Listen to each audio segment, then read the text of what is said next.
Bienvenue sur Only Up to You saison 2. Vous recherchez des coups de boost, de la motivation et du bousculement en toute bienveillance? Ça tombe bien, c'est ma passion. Je m'appelle Jennifer Picci, je suis psychologue et coach de vie certifiée et ça fait depuis plus de 5 ans que je vous accompagne dans l'atteinte de vos objectifs. Parler et comprendre, c'est bien, mais mettre en application, c'est là que le défi commence. Et ça ne tient qu'à vous. Et bonjour à tous, j'espère que vous allez bien et que vous êtes confortablement installés pour ce nouvel épisode. Cet épisode qui va parler de cette sensation de ne pas être légitime parce que l'on a plus de facilité que les autres dans un domaine ou même dans plusieurs domaines. C'est une sensation que l'on retrouve beaucoup chez les high performers, high achievers, qui en fait ont une certaine culpabilité parce que naturellement, ils remarquent qu'ils arrivent à faire beaucoup de choses ou bien à comprendre les choses facilement, à mémoriser. Et sûrement, et on va en parler beaucoup dans cet épisode, par le passé, on leur a fait des remarques. Peut-être qu'on vous a fait des remarques. Ou bien on n'a tout simplement pas relevé, validé vos efforts parce que, de toute manière, en fait, c'est normal pour vous. C'est facile pour vous. On s'attendait à ça, en tout cas pas moins. Et en fait, tout cela crée après, plus tard dans la vie d'adulte, différents comportements, différentes stratégies qui peuvent soit limiter la personne dans son évolution, que ce soit au niveau professionnel ou bien personnel, ou bien créer de l'épuisement, ou la mener en tout cas sur le chemin de l'épuisement. Alors on va parler de tout ça, mais avant de le faire, si vous aimez ce podcast, que ça fait des mois, des semaines, peut-être même des années que vous l'écoutez, s'il vous plaît, prenez quelques instants pour mettre une note sur la plateforme de votre choix, que ce soit Spotify, Apple, Deezer ou bien une autre. Et si c'est possible de mettre un commentaire, de le faire aussi, c'est vraiment le meilleur moyen de soutenir ce podcast, tout le travail, etc. Et aussi, je tiens juste à rappeler que vous avez la possibilité de faire un cours qui est totalement gratuit, qui s'appelle Apprendre les bases de l'auto-coaching. Vous avez ça en note de podcast. Et si vous aimez l'hypnose, l'auto-hypnose et que vous cherchez quelque chose qui peut vous accompagner là-dedans, il y a le nouveau abonnement Pure Mind Hypnosis qui, tous les mois, a une nouvelle auto-hypnose qui arrive avec un exercice d'EFT vous permettant de un peu faire ce ménage intérieur avec votre tête. Parce que c'est super important de le faire, ça fait partie de l'hygiène émotionnelle et mentale. Bon, on en revient au sujet du jour. Alors comme je l'ai dit, il y a, et je pense en fait fondamentalement que chaque personne va avoir une zone de facilité, une zone de génie, quelque chose que vous arrivez à faire. Et c'est assez naturel, vous n'arrivez pas à l'expliquer nécessairement, c'est une capacité naturelle que vous avez. Puis il est possible que dans votre enfance, vous aviez vraiment des capacités naturelles, que ce soit pour l'école, tout ce qui est académique.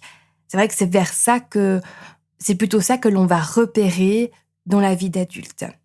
Et pour en avoir parlé avec beaucoup d'entre vous, quelque chose qui revient systématiquement, c'est cette sensation que quand vous étiez jeune, on s'attendait en fait à ce que vous arriviez à faire cela. C'était normal. Et puis même, si vous étiez un enfant dans une fratrie, il y avait peut-être parfois, soit clairement, soit tout simplement dans la perception, dans le ressenti, un peu cette injonction de pas trop briller, de pas trop en parler parce que c'est plus difficile pour les autres. Et puis, alors, peut-être vous en tant que jeune, ou peut-être vous avez observé ça chez quelqu'un que vous connaissez, pour continuer à faire partie du groupe, la stratégie que vous avez développée ou qui a été développée était celle de soit se tamiser, moins parler, moins montrer, faire les choses discrètement dans son coin, et c'est qui peut, du coup, ouvrir à un profond sentiment de non-reconnaissance, avec de la culpabilité aussi, parce qu'il y a ce paradoxe d'un côté, et vous le savez, il y a un épisode qui est dédié à cela, le besoin de reconnaissance est un besoin, mais en même temps, il y a la culpabilité de dire oui, mais qu'est-ce que tu vas te plaindre de dire que toi, on n'a pas reconnu alors que c'était tellement facile pour toi et que pour les autres, c'est difficile. Il faudrait plus s'occuper des autres. Tu n'as pas à te plaindre d'un manque de reconnaissance parce que ça a été facile. Il y a beaucoup de shame en anglais, on va dire, qui va être projeté là-dessus. Tu devrais même pas y penser à cela. Si tu étais une personne vertueuse qui était accomplie, sage, mature, tu ne penserais même pas à cela. Tu ne serais que en train de penser aux autres personnes pour qui c'est moins facile. Et du coup, ça crée un profond sentiment d'illégitimité aussi. Et en tout cas, dans Game Changers, quand ce topic-là, en fait, ce sujet-là vient, on fait un énorme travail justement pour recréer de la légitimité puis commencer à dire « Ok, maintenant, ça suffit. Très bien, il y a eu ce qui s'est passé dans l'enfance, il y a comment peut-être les parents, les personnes qui ont pris soin de vous ont dû un peu faire face à tout cela et manager les différents enfants, les différentes personnes. Très bien, mais au jour d'aujourd'hui, c'est à vous de reprendre les rênes, le contrôle de votre vie intérieure et de vous donner cette légitimité. Parce que une autre stratégie, alors il y a celle de se tamiser, puis de se mettre dans son coin, et puis de pas parler, puis etc., parce qu'il faudrait pas déranger, parce que pour vous c'est plus facile, parce que les autres pourraient aussi se sentir mal face à vous, vis-à-vis de vous. Et donc une autre stratégie qui est souvent mise en place, c'est celle d'aller faire beaucoup d'efforts, d'en faire des tonnes, parce que justement c'est facile pour vous. Parce que justement, vous pouvez vite faire les choses. Et comme c'est plus compliqué pour quelqu'un d'autre, allez, vous prenez sur vous. Donc, dans ce sens-là, cette stratégie-là peut sur le long terme mener à une forme d'épuisement. Et si ce n'est pas de l'épuisement, c'est une sorte d'insatisfaction. De pouvoir avoir d'un côté le « Hey, ouais, c'est vrai, je fais beaucoup de choses pour les autres, les gens sont contents avec moi, ils comptent sur moi. » C'est super, mais au fond de moi, je sens pas que c'est OK. Parce qu'au final, je suis en train de faire beaucoup de choses pour justifier ma place et justifier le fait que je travaille autant que les autres, mais je suis pas en train de faire vraiment ce pourquoi j'ai été fait. Et oui, je suis persuadée que chaque personne, chaque individu va avoir quelque chose pour lequel il ou elle est faite ou fait. Je sais pas comment conjuguer ça à la fin. Bref. Par contre, il y a un autre truc qui se joue là-dessus, qui est un peu plus subtil. C'est que dans la société, on a tendance à reconnaître les efforts, on va valoriser cela. C'est encore les traces des préceptes de il faut travailler dur dans la vie. C'est ça ce qui est bien, il ne faut pas se reposer. On se repose une fois que le travail il est fini. Le plaisir, ça se mérite. Alors on en parle beaucoup de justement du fait de sortir de cela, certes, et heureusement, mais ça ne va pas, contrer l'effet que, oui, il y a des générations, puis peut-être dans votre famille, si vous regardez l'histoire de votre famille, il peut y avoir des générations de personnes qui ont vraiment travaillé dur, et beaucoup. Et donc, du coup, si vous avez de la facilité pour faire quelque chose, et que ça vous demande de moins travailler, ou de faire les choses plus rapidement, il peut y avoir un peu ce côté de c'est pas OK en fait, comment je le fais. Parce que ça n'a pas de valeur, parce que ce qui a de la valeur, c'est les choses que l'on obtient à coup d'effort. Et comment est-ce qu'on définit si c'est un effort? Ça veut dire qu'on est allé jusqu'au bout de ce qui était possible et à ce moment-là, OK, c'est bien. T'as tout donné, youpi. Maintenant, il y a aussi une autre nuance, c'est que la société va reconnaître chez une personne qui a un talent exceptionnel, va valoriser cela. Mais le talent exceptionnel, justement parce qu'il est exceptionnel, est plus rare. Et donc, du coup, il y a tout ce qui est entre deux, qui est de l'ordre de j'ai de la facilité pour certaines choses. Peut-être que je ne suis pas le ou la meilleure du monde, c'est impossible. Mais pour ça, j'y arrive. Et après, dépendamment dans quel domaine c'est, ça va être plus ou moins reconnu. Comme j'ai dit au début, souvent, on s'est plus adressé au domaine académique, la facilité avec ce qui était académique. Mais peut-être si vous prenez le temps de regarder, de sonder dans votre vie, quelles sont les choses qui vous viennent naturellement, que vous captez naturellement, que ce soit de l'organisation, que ce soit de la cuisine, que ce soit de s'occuper de tout ce qui est plantes, botanique, que ce soit le sport, une appréciation pour la musique, la lecture. Est-ce que vous avez une sensibilité pour quelque chose en particulier? et qui peut être vraiment vaste. Posez-vous ce genre de questions et prenez le temps d'y répondre. C'est OK si la réponse, elle vient pas tout de suite. En vous posant ces questions-là, vous allez commencer à comprendre qu'est-ce qui a toujours été là, mais que peut-être parce que les autres ne l'ont pas reconnu, vous n'avez pas su comment le valoriser. Et donc, il est temps là de commencer à donner de la place à cela et d'y mettre une crédibilité et une légitimité.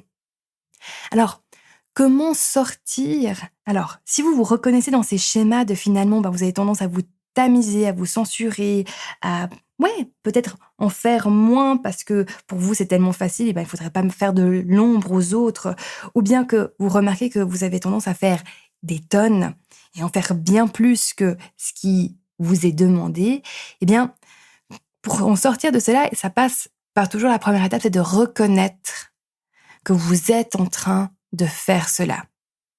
Quand vous êtes en train de vous dire, allez, je le fais, c'est facile pour moi, autant que j'y aille. Autant que je le fasse. C'est pas grave. J'ai les épaules pour. Ma foi, c'est facile pour moi, donc voilà, autant en faire 4 fois plus que les autres, c'est normal, c'est ce qui est normal. L'intention est bonne, la logique, moins. Donc, à vous de reconnaître quand vous entrez dans ce schéma-là et de vous autoriser, en fait, à dire, non, j'ai pas besoin de faire les choses pour les autres. Chacun a sa place.